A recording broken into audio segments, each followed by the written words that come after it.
Jen Psaki tells businesses to ignore the court order which stops Joe Biden's vaccine mandates. Nancy Pelosi and the Democrats passed the massive social spending bill. Plus, Beto O'Rourke is running for office again. All that and more. I'm Bobby Eberle. This is a 13-minute news hour. God bless the United States of America.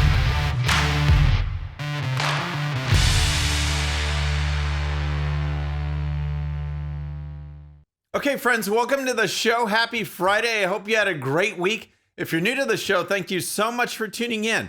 We're going to start with White House Press Secretary Jen Psaki, because despite the fact that federal courts have issued a stay on Joe Biden's vaccine mandates and OSHA has stopped enforcement of the mandates per that court order, Jen Psaki is telling employers to ignore the courts and just keep on forcing vaccinations and firing employees. Here's the story. White House Press Secretary Jen Psaki said Thursday that private businesses with 100 or more employees should move forward with implementing President Joe Biden's vaccine or testing rule, despite news that OSHA was forced to suspend enforcement due to a court order. Biden's vaccine rule, announced in September, requires businesses with 100 or more employees to mandate COVID-19 vaccines or have weekly testing for employees. OSHA announced its rules surrounding the requirement in November, and officials announced a January 4th compliance deadline before the United States Court of Appeals for the Fifth Circuit issued a temporary halt of Biden's rule on November 6th. The appeals court granted a motion to stay on November 12th, and OSHA announced it was suspending its implementation and enforcement plan, citing the court's ruling that it take no steps to implement or enforce the emergency temporary standard until further court order. Note the key point in the court order. Not only did the court halt Biden's vaccine mandate, but as OSHA noted in its own statement, the court specifically ruled that the agency take no steps to implement or enforce the mandate. The directive is crystal clear, yet during the White House press briefing, Psaki was asked about the court order and how it affects the administration's plans. OSHA suspended its vaccine implementation and enforcement because of a court order. Given this update, is the administration still urging businesses to move forward with the president's vaccine and weekly testing rule? And are you still working off of that January 4th compliance deadline? We are. Let me be very clear. Our message to businesses right now is to move forward with measures that will make their workplaces safer and protect them, their workforces from COVID-19. Psaki's message to businesses is to move forward, ignore the court order. And what's key here is not only is she telling businesses to ignore the court, but she's claiming that this is all done to protect workers when none of what she is saying follows the science or is constitutional. The Democrats love to say, follow the science. And they say that with a straight face, knowing full well that they are not following the science at all. Here's more from Psaki. 60% of businesses are moving forward with measures that keep their workplaces safe. They're essentially implementing components or versions of these vaccine requirements because they know it's in the interests of their workforces, to protect their workforces, to make sure they can bring more people back to the workforce. And we certainly see that as a positive sign. So we are still heading towards the same timeline. The Department of Justice is vigorously defending the emergency temporary standard in court, and we are confident in OSHA's authority. Psaki cited a survey which said 60% of businesses were moving forward with some kind of vaccine protocols. This is upsetting since, again, the science shows that what someone else does regarding the vaccine has no bearing on your level of protection. You protect yourself to the extent that you feel is appropriate, and the next person will do the same. In addition, despite what Psaki says, OSHA does not have this authority, and as soon as a case makes it to the Supreme Court, we'll see that Joe Biden's federal vaccine mandate is what we all know it is, unconstitutional. In the meantime, we have the media and the Democrats desperately trying to hold on to COVID as long as possible. This has been their ace in the hole to push for more government control, crazy election rules, mandated masks for kids, and more. Without COVID, then people might actually pay more attention to what the Democrats are doing, and that's the last thing the Democrats want. All right. Next, let's talk about Biden's massive social spending bill. But first, If you're new to the show or haven't subscribed yet, regardless of platform, just search out my name, hit that subscribe button, make sure notifications are turned on. That way you can follow the show and help us grow. Next, despite a record-breaking 8.5-hour speech by House GOP leader Kevin McCarthy, Nancy Pelosi and the House Democrats have pushed forward Joe Biden's social spending bill known as the Build Back Better legislation.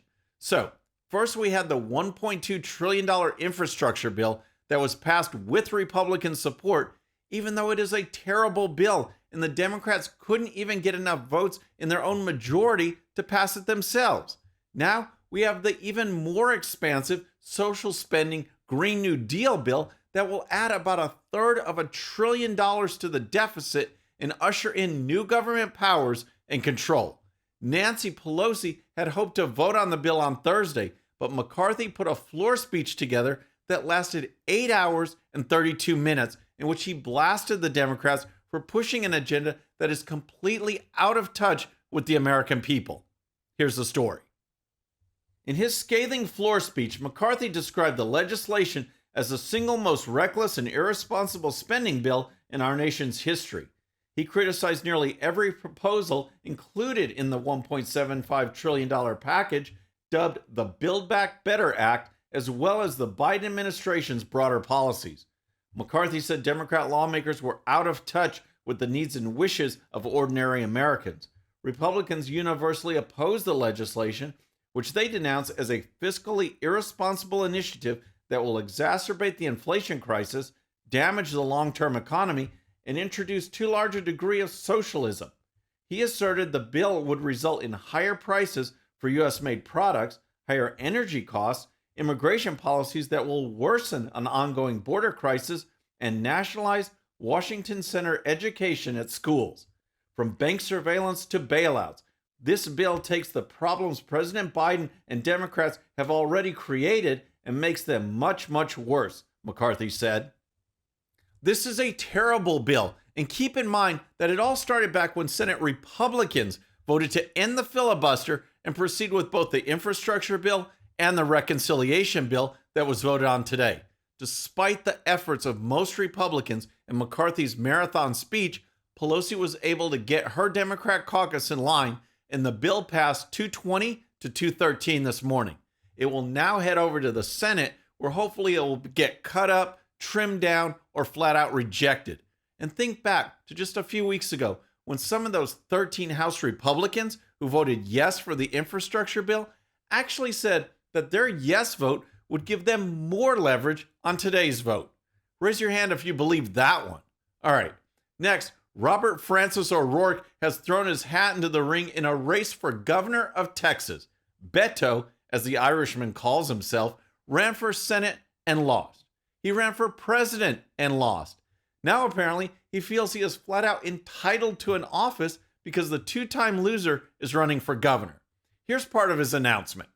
Or that we make progress on the things that most of us actually agree on, like expanding Medicaid or legalizing marijuana. Instead, they're focusing on the kind of extremist policies around abortion or permitless carry or even in our schools that really only divide us and keep us apart and stop us from working together on the truly big things that we want to achieve for one another. This would be funny if it weren't for the fact that some people out there believe it, that Beto is actually the one fighting against so-called extremist policies when he is the extremist. He mentioned education in Texas. I'd love to ask him, what part of Texas education does he find extreme? The part where we are fighting back against critical race theory and other forms of left-wing indoctrination? The part where we don't think boys should participate in girls' sports or use girls' bathrooms? Maybe the part where we are encouraging parents to take a more active role in their children's education and not let left-wing school boards act as if they have the power. Is that the extremism Beto is talking about? In the meantime, we have this guy. This is our final chance. The scientists are absolutely unanimous on this, that we have no more than 12 years to take incredibly bold action on this crisis. So what is that, 10 years to go now, and then the end of the world? Or how about this gun policy?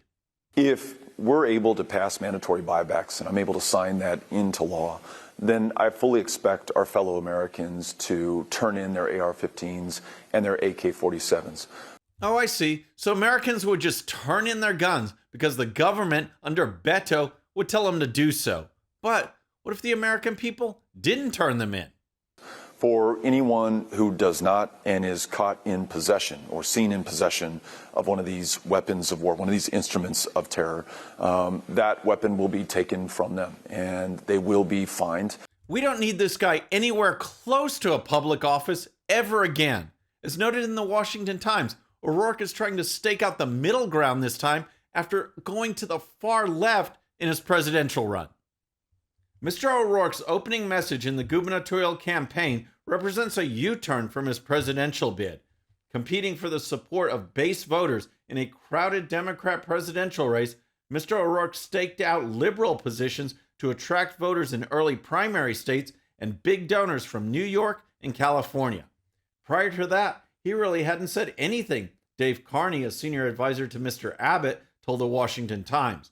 Then he ran for president, and he ran so far to the left that he ran off the podium. It definitely is different this time, he said. He doesn't get the benefit of the doubt of being this rube congressman, and he is going to have to defend his positions. Carney is certainly correct in that assessment. All those crazy things that he said when he was running for president, he'll have to defend that to Texas voters. Good luck with that. Okay, so today we've had Jen Psaki saying ignore the courts, Nancy Pelosi pushing socialist policies, and Beto being Beto. We need to ask them, do you have a relaxed brain? I got what you call, a relaxed brain. Okay, first I want to stick with Robert Francis for just a little bit longer because he posted his campaign launch video on his YouTube channel. But apparently his team has so little confidence in their boss that they turned off the display of the dislikes. That's right. You can see the information on the video here. You see 1,100 likes, but the dislike number is not displayed. But here's the thing, that YouTube setting doesn't work for some folks with older browsers or operating systems, so the number can still be displayed. And as you might think, the dislikes are higher than the likes. Good try, Robert Francis. All right, next, NBC News is getting blasted on social media for an op-ed which argued that parents wanting a say in their children's education is the same as them wanting to participate in a surgery for their child. Yep, in an effort to tell parents to keep out and let the government experts handle it, NBC News tweeted this. Christina Wyman, parents think they have a right to control teaching and learning because their children are the ones educated. It's sort of like entering a surgical unit thinking you can interfere with an operation because the patient is your child. Unreal. And as you'd expect, the reaction was intense. Here's one example. No, it's like expecting your surgeon to perform the surgery you actually need rather than their favorite surgery that nobody asked for and that would actually harm your body. Great response. These people on the left truly think that they own our kids, that government has the power and all we can do is comply. Next, as I was wrapping up the prep for today's show, the Kyle Rittenhouse verdict was announced. So I'll get more into that on Monday's show, but for today's relaxed brain, let's just think about all the left-wing pundits and Democrats, including Joe Biden, who called Rittenhouse a white supremacist, a domestic terrorist, who attacked him, judged him, convicted him, all without a trial. I can't wait to see the civil lawsuits that will rain down on these people.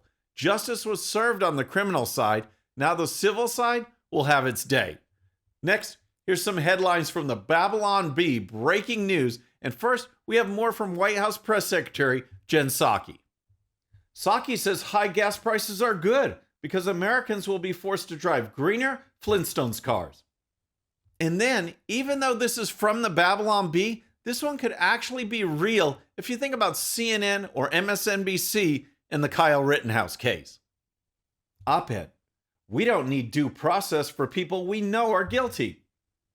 That describes the left just perfectly. And how about this great piece of investigative reporting? Smoke detector carefully selects 4 a.m. on weeknight to malfunction. Why does that always happen? I have no idea, but that bugs me to no end. It happens all the time in my house, but I'll go ahead and blame the radical left for crazy smoke detectors too. Friends, that's our show for today, and I hope you enjoyed it. Don't forget, if you're new to the show or haven't subscribed yet, regardless of platform, just search out my name, hit that subscribe button, make sure notifications are turned on. That way you can follow the show and help us grow. Thank you so much for tuning in. Our next show is going to be Monday evening at the usual time, 6:30 p.m. Central. Until then, I'm Bobby Eberle. This is a 13-minute news hour.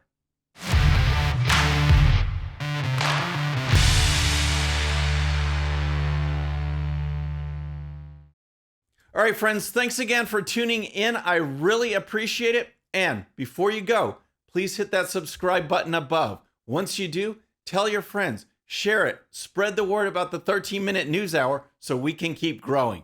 And for more great content, check out these videos right here, and I'll see you next time.